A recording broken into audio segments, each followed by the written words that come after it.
tarbiyah, melalui jalur pendidikan.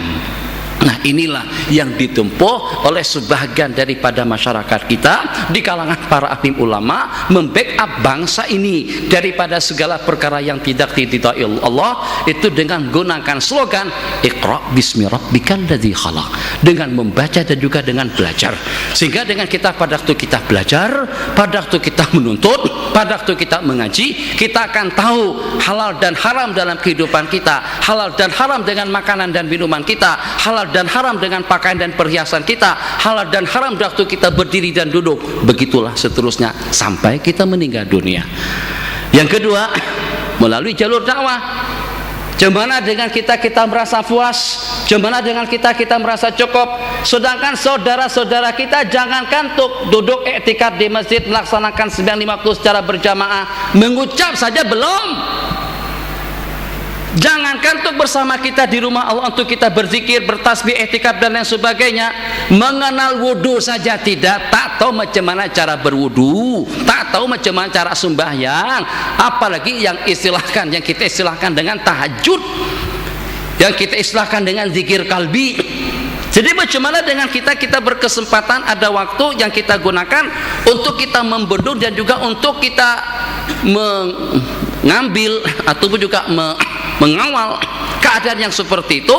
Bagaimana dengan kita menggunakan sebagian daripada waktu kita untuk kita menyelamatkan saudara-saudara kita yang kalau mengucap mereka sudah mengucap, tapi dengan mereka masih jauh daripada masjid, masih jauh daripada sembahyang. Banyak mungkin tak begitu nampak di sini, sebab di sini kalau seandainya ada yang semacam itu mungkin non muslim, tapi kalau kita tengok di Indonesia macam mana, yang dengan gitaran, pengangguran, yang merokok tepi-tepi jalan, yang bugil, perempuan bugil hadis wala haraj, artinya bicarakan saja tanpa ada tuntutan yang menuntut, tak terhitung banyaknya, bukan karena dia orang Kristen, bukan karena dia orang Hindu, orang Islam, masih belum mengenakan busana muslimah, pakaian sebagai seorang wanita muslim. Nah, itu kewajiban siapa kira-kira? Tuh guru di pesantren halal haram, tapi belum dihadapkan dengan dunia fakta yang secara pasti terjun ke lapangan melihat keadaan umat ini macam mana. Jadi saudara-saudara kita daripada tablik mengambil alih, mengambil beban tugas daripada ulama untuk menyampaikan kalimah, untuk mengajak orang ke masjid, untuk mengajak orang ramai kepada kebajikan. Ini tugas di antara daripada dakwah. Ini tugas daripada ulama-ulama kita dan saudara-saudara kita yang terbabi dalam bidang ad-da'wati wat tabligh, ad-da'wati wat tabligh. Yang ketiga, merasa umat ini tidak akan selamat, negara ini tidak akan makmur, umat tidak akan terbackup daripada perkara yang terlarang, kecuali kalau pada waktu dengan pucuk kepemimpinan itu di tangan orang Islam, orang Islam yang berkuasa dan hukum hakam Islam yang dilaksanakan. Ini melalui jalur politik. Masing-masing daripada tiga gerakan tadi itu mempunyai kekurangan. Jadi kenapa ada dengan sebagian yang memandang sinis kepada jamaah tabligh? Sebab karena dengan mereka tengok kekurangannya saja, tapi tidak tengok sisi positif dan baiknya. Posisi atau segi yang positifnya, kebaikannya itu ternyata diketepikan, tidak nampak kelihatan, yang dilihat kejanggalan daripada mereka saja. Macam mana kira-kira kalau pada waktu dengan seseorang yang kemarin masih pencuri menjadi penganggur, kehulu kehilir tanpa tahu masjid, tanpa tahu sembahyang, 3 hari ikut tablik, janggut sudah mulai panjang, jubah sudah dipakai, kemudian kepala pakai sorban, masuk ke masjid melaksanakan 9 waktu. Tapi dengan orang kampung tak tahu dia ikut tablik itu sejak berapa lama, tak tahu bahwasanya dia ikut tabliknya setakat dalam 3 hari yang terakhir ini saja. Terus disuruh jadi imam. Macam mana dia boleh jadi imam? Jelas tajwidnya tidak betul. Nah, akhirnya itu yang disorotin oleh orang-orang tertentu. Tablik yang berasalkan daripada India atau Pakistan dengan Maulana Syekh Ilyas itu bukan seperti tablik di tempat kita dengan sisi negatifnya. Dia harus bergerak semuanya, ulama harus bergerak, masyarakat harus bergerak. Jadi dengan kombinasi kekuatan daripada ulama dan juga daripada pemuda yang menyertai gerakan tersebut, kita akan sampai kepada tujuan yang kita inginkan. Dengan bahasa sederhana, siapa kira-kira yang bertanggung jawab untuk menyampaikan dakwah Nabi kepada umat semuanya? Kalau kita di pesantren, kita di pondok, kita di pengajian, setakat di masjid saja. Berapa sih di masjid kalau dibandingkan dengan sejumlah sekian yang bergelempangan dengan bas yang berkeliaran di sana sini? Itu tugas siapa? Siapa yang berdakwah ke diskotik, ke pusat-pusat hiburan? Orang tabligh bukan tuan guru. Siapa yang berdakwah ke kelab-kelab malam? Orang tabligh bukan tuan guru. Siapa yang berdakwah ke sana dan kemari tanpa dibayarkan tiketnya, tanpa jaminan makan dan minum dan hotelnya? Orang tabligh yang pergi ke sana dan kemari.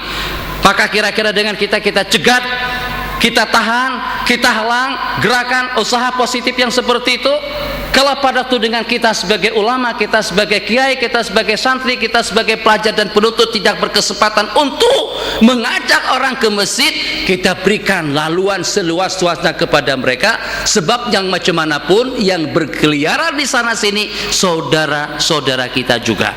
Bayangkan, ternyata dengan usaha dakwah yang sedikit dan yang kerdil itu tidak lebih daripada mendakwahkan sembahyang berjamaah, berpakaian secara sunnah, makan secara sunnah, tidur secara sunnah, salat tahajud ditingkatkan, doa dan munajat tiap malam. Itu kesannya macam mana?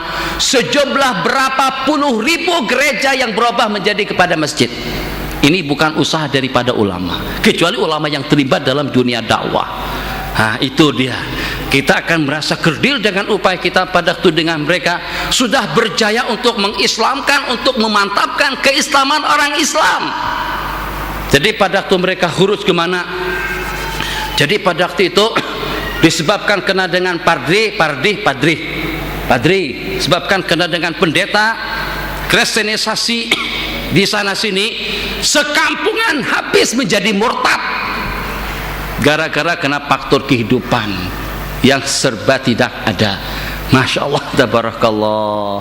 Balik mereka datang rombongan daripada jamaah tabligh dengan bayan biasa saja. Tujuannya tidak lebih daripada untuk memantapkan keimanan, tujuannya tidak lebih daripada untuk menyadarkan umat.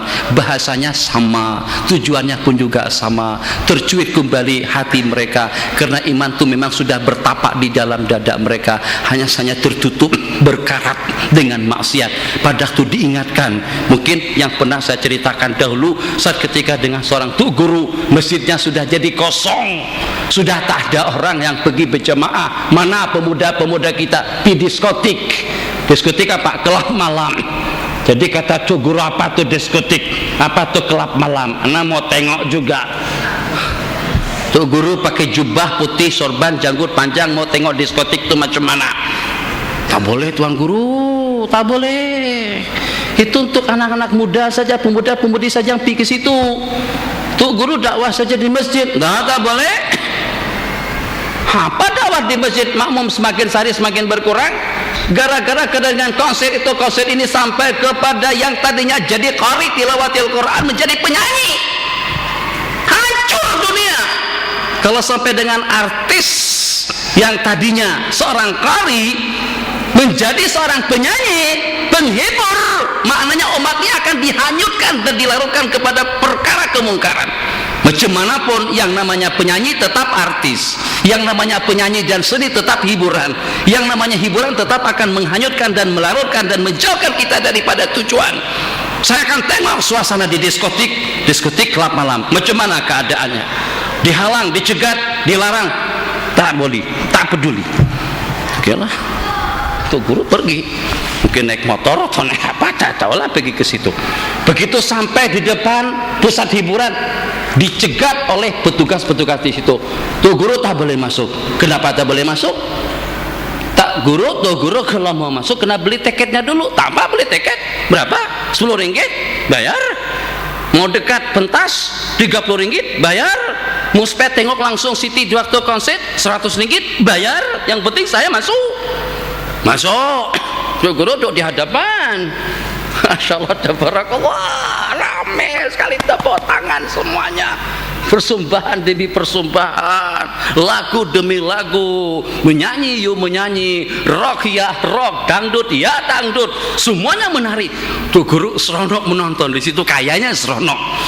Allahu a'lam lah. Jadi pada waktu itu dia panggil tuh apa kita sebut mungkin rektornya barangkali, direktor daripada klub malam tadi itu, Nci, kalau saya tampil ke atas pentas itu kira-kira boleh tak? Gitu. Sebab setakat menonton saja tak puas hati, ingin juga naik ke atas